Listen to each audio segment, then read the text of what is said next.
An Albuquerque man fought hard to be allowed out of jail on a murder charge.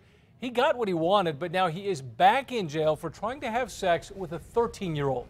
News 13's Chris McKee is in the Newsplex with that story.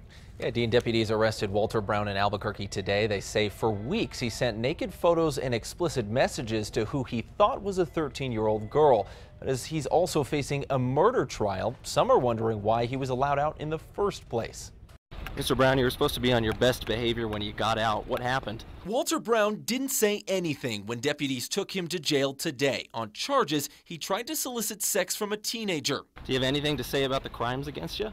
But while Brown was silent, we're just happy to have him off the streets. The Bernalillo County Sheriff's Department has a lot to say about Brown's arrest because of his history. This is an individual that has gone through the court systems, is out on release right now, should be on his best behavior, and here again this individual goes out and reoffends with a 13-year-old girl. While the latest criminal complaint says Brown sent naked pictures and explicit texts to what he thought was a 13-year-old girl, this isn't Brown's first arrest. Here's Brown in 2011 when he was arrested for stabbing a man in the heart and killing him at a southeast Albuquerque home. And while you'd think Brown would still be in jail, Brown's stay at MDC was cut short. That's because his attorneys argued that court psychologists okayed him for pretrial release and that his $250,000 bond was unconstitutional.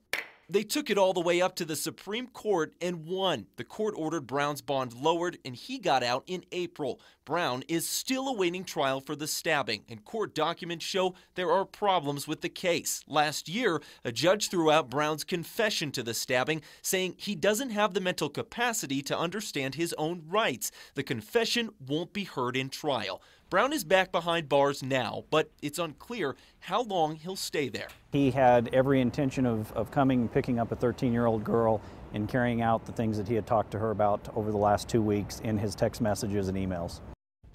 Now, before his most recent arrest, Brown's attorneys argued to the state Supreme Court that there was no indication he would commit new crimes if released. Dean, back to you.